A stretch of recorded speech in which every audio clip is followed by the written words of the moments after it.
God has already spoken to you about love, about forgiveness, about mercy, about lifting others up when they fall. You've heard that many times, but there is something almost nobody talks to you about, the things God never wanted to come out of your mouth. Think about this for a moment.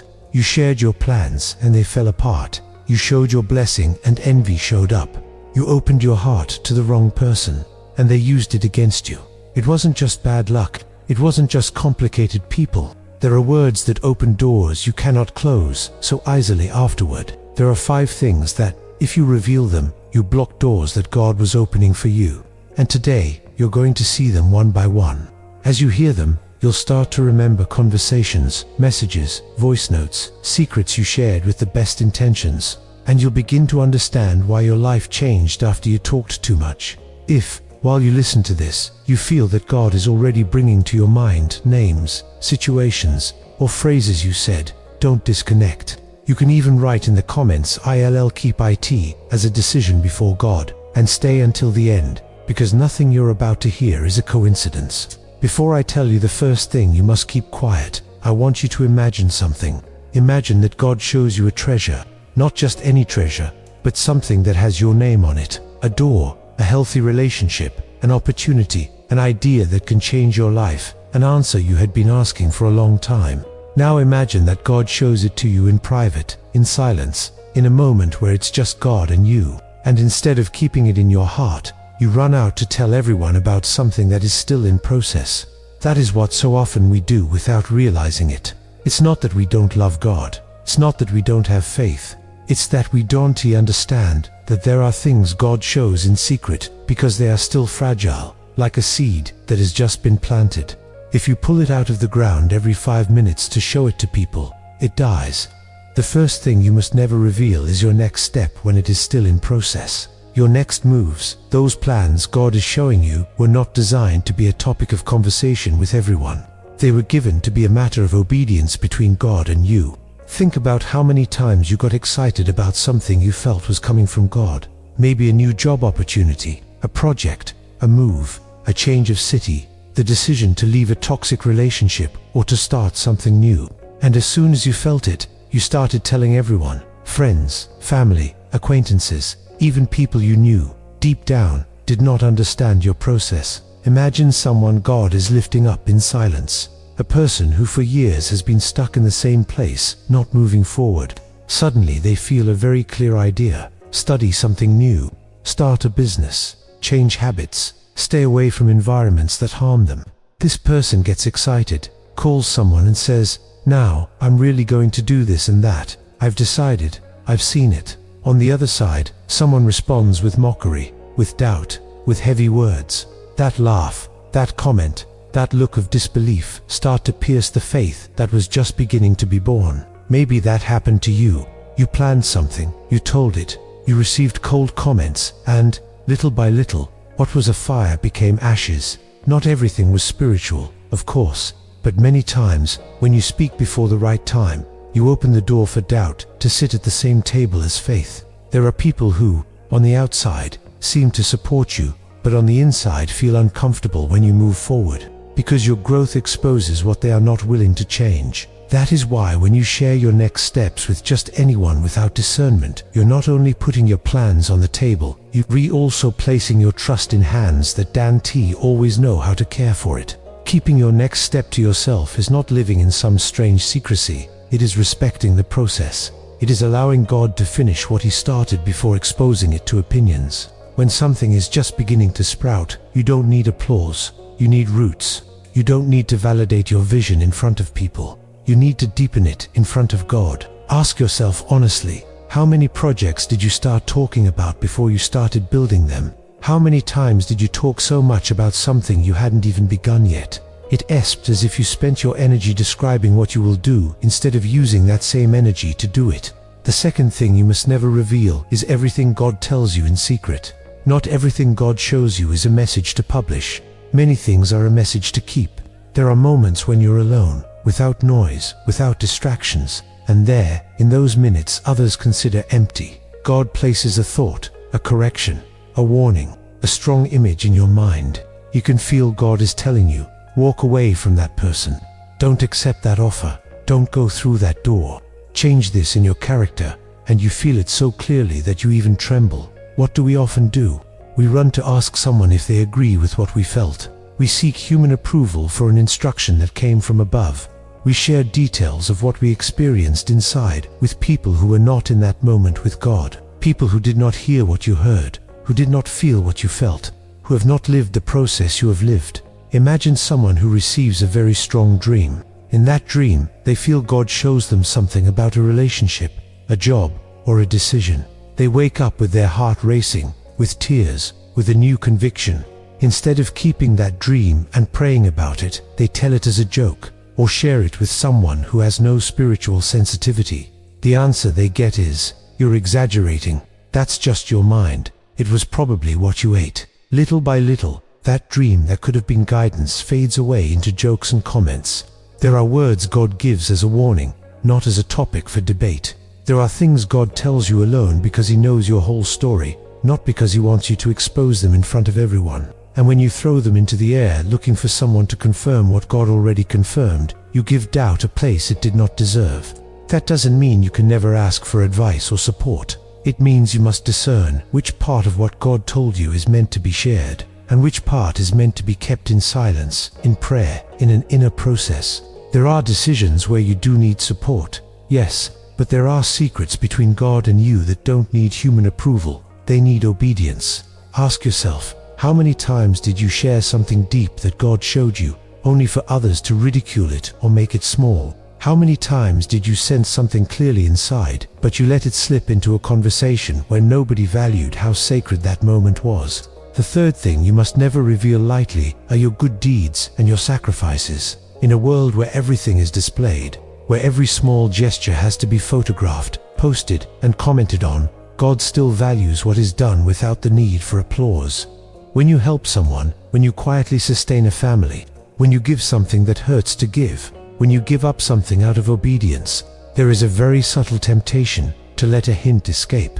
A phrase here, a comment there, a suggestive post, something that says, "I'm not saying this to show off," and, deep down, part of you hopes that someone will notice it, applaud you, recognize you. Imagine someone who feeds families in secret for months. Nobody knows, only God. Every bag, every call, every message is filled with sincere love. Now imagine that after some time, that same person starts uploading photos, videos, and captions hinting at everything they do. The act is still good, but something shifts inside. It stops being something between God and that person, and it becomes a display window. The problem is not that people know help exists. The problem is when what you are seeking is no longer obedience, but admiration. When your motivation moves from heaven to the eyes of people, there are sacrifices that lose weight when they become a topic of conversation, internal battles that weaken when you turn them into a medal, tears that were seeds that become a show. Not because the act stops having value, but because the intention becomes contaminated. God sees what others do not see. He sees the night when you decided to forgive someone who doesn't deserve it. He sees the bank account that tightened because you helped someone else. He sees the message you deleted instead of replying out of anger. He sees the place you gave up, the opportunity you let go because you knew it wasn't right. Think about this. Do you prefer that a lot of people know what you did and applaud you for a few days, or that God sees it, values it, and rewards you in His way and in His time?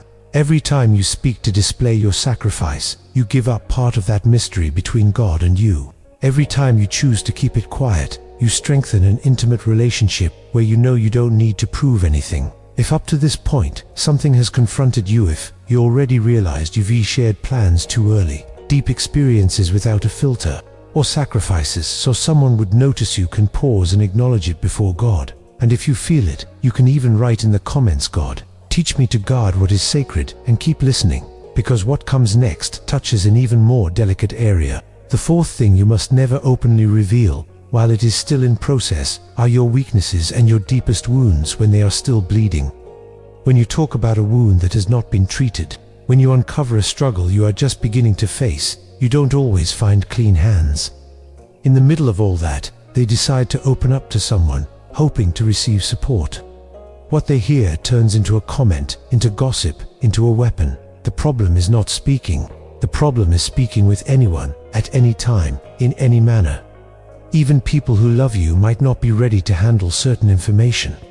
They get scared, they get confused, they judge you, or they react without wisdom.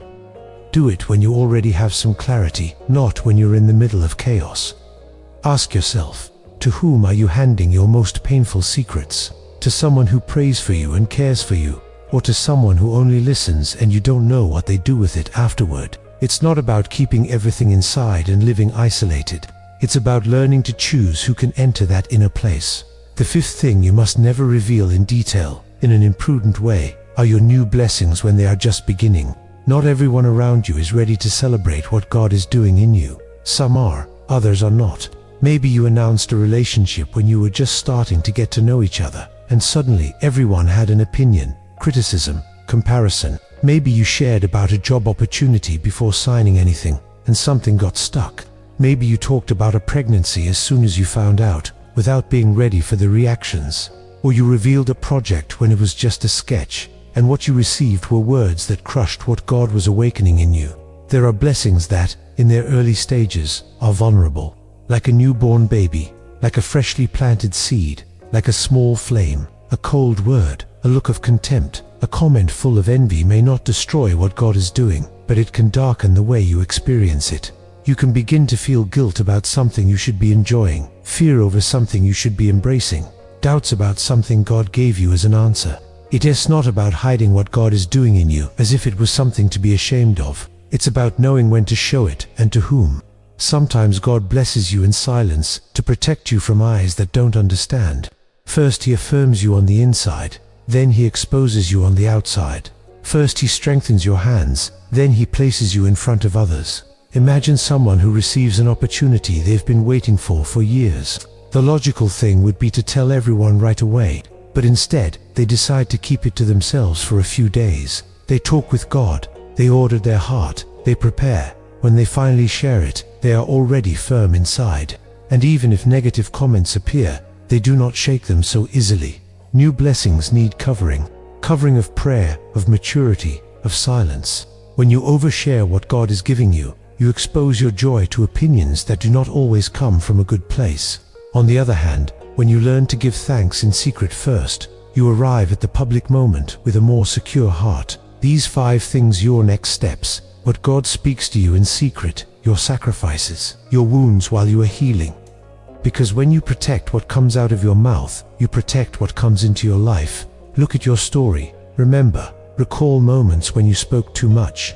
With whom did you share your plans? To whom did you tell your deepest experiences? With whom did you display sacrifices that should have remained hidden? To whom did you reveal your wounds when you still had no strength? With whom did you share fragile blessings?